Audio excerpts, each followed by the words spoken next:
नमस्कार, मी नंदिनी जाधव, महाराष्ट्र अंधश्रद्धा निर्मूलन समितीची कार्यकर्ती आहे। आज आपण मेळघाटामध्ये आहोत। मेळघाटामधील डोमा जी आश्रमशाळा आहे, त्या आश्रमशाळेमध्ये काही विद्यार्थिनींना भूत दिसलं असं सांगितल्यामुळे अक्षरशः त्या शाळेतले सर्व 600च्या वरती जी विद्यार्थी होते सर्व घरी निघून गेलेले आहेत, कारण त्यांच्या मनामध्ये त्या शाळेमध्ये भूत असल्याची अशी अफवा बऱ्याच ठिकाणी पसरली गेली।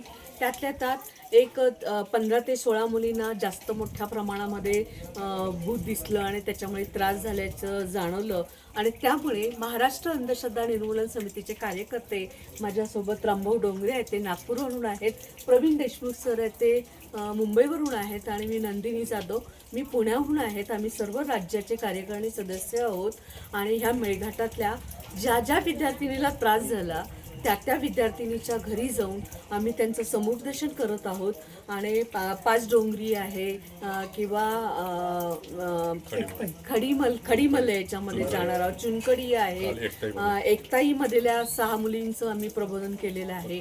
त्या सर्व मुली येण्यासाठी आता तयार झालेल्या आहेत। आमचं मत एवढंच आहे की ह्या भागातल्या ज्या मुली आहेत त्यांचं शिक्षण होणं फार गरजेचं आहे आणि त्यांचं शिक्षण अर्धवट होऊ नये, पूर्ण शिक्षण होणं फार गरजेचं आहे। त्यासाठी म्हणून महाराष्ट्र अंधश्रद्धा निर्मूलन समिती, भरपूर पाऊस आहे, अगदी रस्ते व्यवस्थित नाही तरी पण त्या प्रत्येक भागामध्ये जाऊन मुलींचं प्रबोधन करत आहे। त्यांनी परत शाळेमध्ये जाण्यासाठी त्यांना विनंती केली आणि सर्व एकताईच्या गावच्या सर्व मुली शाळेमध्ये जाण्यासाठी तयार झालेले आहेत। आज आम्ही खडीमलमध्ये आहोत, खडीमलमध्येही त्या 2 मुलींशी इथे चर्चा करत आहोत आणि त्यांनाही शाळेमध्ये जाण्याची विनंती करत आहोत। तर पुढे आमचं काम असं चालू राहणारच आहे। अशा काही अधिकाऱ्यांच्या भेटी घेणार आहोत, शाळेमधल्या शिक्षकांशी, तिथले मुख्याध्यापक आहेत, अधीक्षक यांच्याशी बोललेलो आहोत।